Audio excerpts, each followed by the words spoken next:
গত জুলাইয়ের কথা মনে আছে দর্শক, সে সময় এক বিশাল জনসভায় প্রচণ্ড গরমে দুবার স্টেজে অসুস্থ হয়ে পড়েন জামায়াতের আমির শফিকুর রহমান। চিকিৎসকদের বারণ সত্ত্বেও তিনি জীবনের ঝুঁকি নিয়ে ভাষণ শেষ করেন। তিনি বলেছিলেন, যতদিন আল্লাহ জীবন দিবেন মানুষের জন্য লড়াই করব। আমরা নির্বাচিত হলে শাসক নয়, সেবক হব। কোনো মন্ত্রী প্লট বা ট্যাক্স ফ্রি গাড়ি নেবে না, থাকবে না কোনো চাঁদাবাজি বা দুর্নীতি। দর্শক, কয়েক মাস আগেও যে মানুষটিকে বাংলাদেশের উচ্চবিত্ত এবং বিদেশি কূটনীতিকরা এড়িয়ে চলত, সে মানুষটি এখন বাংলাদেশকে দেখাচ্ছে নতুন স্বপ্ন। বাংলাদেশের রাজনীতিতে আলোচনার কেন্দ্রে চলে এসেছেন জামায়াতের আমির শফিকুর রহমান।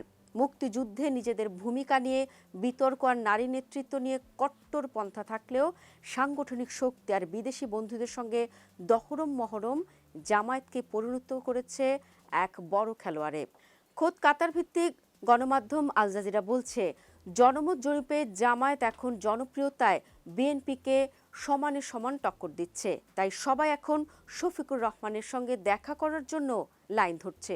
প্রশ্ন এখন একটাই, আসন্ন নির্বাচনে শফিকুর রহমান কি বড় কোনো চমক দেখাতে চলেছেন?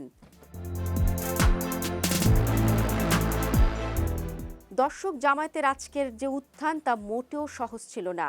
এক কাটা বিছানো বন্ধুর পথ পেরিয়ে বাংলাদেশের রাজনীতিতে জায়গা পোক্ত করে নিচ্ছে জামায়াতের এই যাত্রায় আমরা একটু পেছনে ফিরে তাকাতে চাই। শেখ হাসিনার কঠোর শাসনামলে জামায়াতের সক্রিয় রাজনীতি কার্যত নিষিদ্ধ হয়েছিল, বাতিল করা হয়েছিল দলটির নিবন্ধন। কেউ জামায়াত কিংবা শিবির করলেও তা মুখ ফুটে বলতে পারতেন না। নেতাকর্মীদের উপর চলত দমন পীড়ন, সাংগঠনিক কার্যক্রম চলত গোপনে। দীর্ঘ এক যুগেরও বেশি সময় দলটির প্রধান কার্যালয়ে বন্ধ রাখা হয়েছিল। গণমাধ্যমেও তেমন জায়গা পেত না জামায়াত। কিন্তু ২০২৪ সালের গণঅভ্যুত্থানে শেখ হাসিনার পতনের পর দেশের চিরচেনা আওয়ামী লীগ বনাম বিএনপি, এই দুই মেরুর রাজনীতি ওলট পালট হয়ে গেছে। আওয়ামী লীগ এখন মাঠের বাইরে আর বিএনপি ছিল একমাত্র বড় শক্তি। অনেকে ভেবেছিলেন গণঅভ্যুত্থানের নায়কদের নতুন দল এনসিপি জায়গা নেবে, কিন্তু জামায়াত সেই শূন্যস্থানে জায়গা করে নিয়েছে। দর্শক, ত্রয়োদশ জাতীয় নির্বাচন দুয়ারে কড়া নাড়ছে। এক সময় যে দলটি দলীয় প্রতীকে নির্বাচনে অংশ নিতে পারত না, সে দলটি হতে যাচ্ছে এই নির্বাচনের অন্যতম প্রধান প্রতিদ্বন্দ্বী। জামায়াতের সেকেন্ড ইন কমান্ড আহসানুল মাহবুব জুবায়েরের মতে দলের এই পরিবর্তনের মূলে আছেন শফিকুর রহমান। শফিকুর পেশা একজন সাবেক সরকারি ডাক্তার। ২০১৯ সালে যখন তিনি দলের দায়িত্ব নেন তখন জামায়াত নিষিদ্ধ ছিল। ২০২২ সালে তাকে জঙ্গিবাদে মদদ দেওয়ার অভিযোগে গ্রেফতার করা হয় এবং ১৫ মাস জেলে থাকার পর তিনি জামিন পান। শেখ হাসিনার পতনের পর ২০২৫ সালের মার্চে তার নাম মামলা থেকে বাদ দেওয়া হয়। এরপর থেকে তার আবেগঘন পাবলিক উপস্থিতি সবার নজর কেড়েছে। আল জাজিরা বলছে, সমর্থকরা শফিকুর রহমানকে খুব অমায়িক আর নীতিবান মানুষ হিসেবেই দেখেন। তিনি ড্রয়িং রুমে বসে আড্ডা দেওয়ার চেয়ে দুর্যোগপূর্ণ এলাকায় মানুষের পাশে থাকতে বেশি পছন্দ করেন।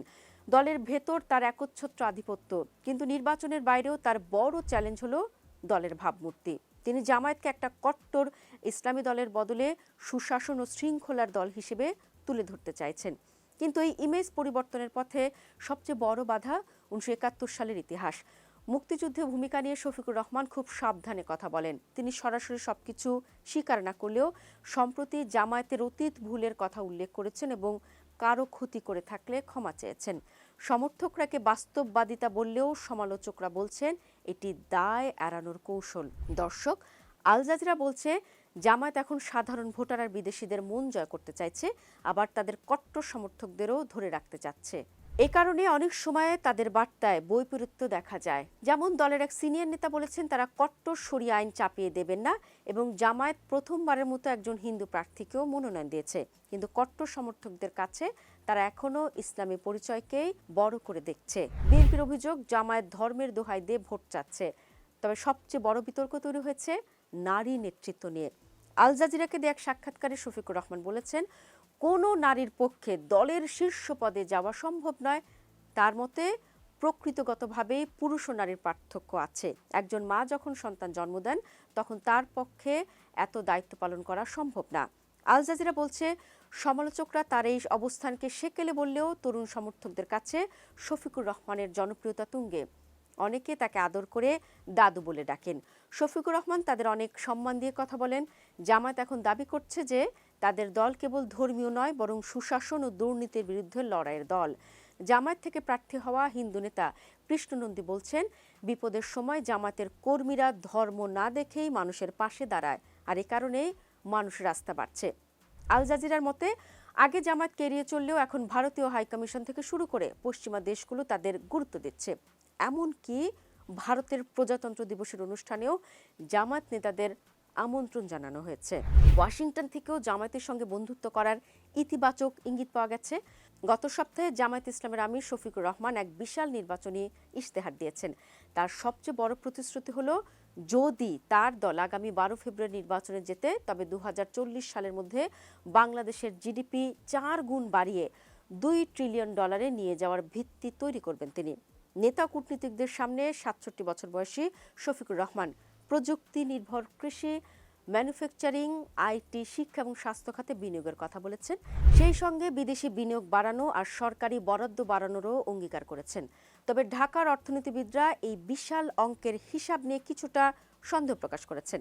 তাদের মতে, ইশতেহারের স্লোগান বেশি থাকলেও বিস্তারিত তথ্যের অভাব আছে। কিন্তু বিশ্লেষকরা বলছেন, জামায়াতের কাছে এটি কেবল হিসাবের বিষয় নয়, বরং তারা যে দেশ চালাতে প্রস্তুত সেই সিগন্যাল দেওয়াটাই আসল উদ্দেশ্য। দর্শক, আল জাজিরা বলছে, এতদিন সমালোচকরা বলে আসতেন জামায়াত ধর্মভিত্তিক দল হওয়ায় তারা আধুনিক বা তরুণ প্রজন্মের আকাঙ্ক্ষা বুঝবে না। কিন্তু এই ইশতেহারের মাধ্যমে জামায়াত নিজেকে একটি বিকল্প শক্তি হিসেবে তুলে ধরছে। তারা বোঝাতে চাইছে যে ধর্মীয় মূল্যবোধের সঙ্গে আধুনিক প্রগতির কোনো সংঘাত নেই। সবচেয়ে অবাক করা বিষয় হলো শফিকুর রহমানের শ্রোতাদের উপস্থিতি। একসময় যারা তার থেকে দূরে থাকতেন, সেই ব্যবসায়ী মহল আর বিদেশি কূটনীতিকরা এখন সরাসরি তার সঙ্গে দেখা করছেন। ইউরোপীয়, পশ্চিমা এবং এমনকি ভারতীয় কূটনীতিকরাও গত কয়েক মাসে তার সঙ্গে বৈঠক করেছেন।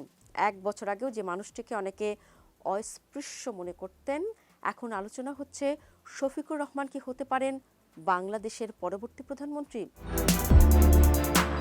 দর্শক, নির্বাচনের ফল যাই হোক না কেন, শফিকুর রহমান নিজেকে বাংলাদেশের রাজনীতির এক অবিচ্ছেদ্য অংশে পরিণত করেছেন। বিশ্লেষকরা বলছেন, তার রাজনৈতিক চিন্তাধারা পুরোপুরি পরিষ্কার না হলেও দলের উপর তার নিয়ন্ত্রণ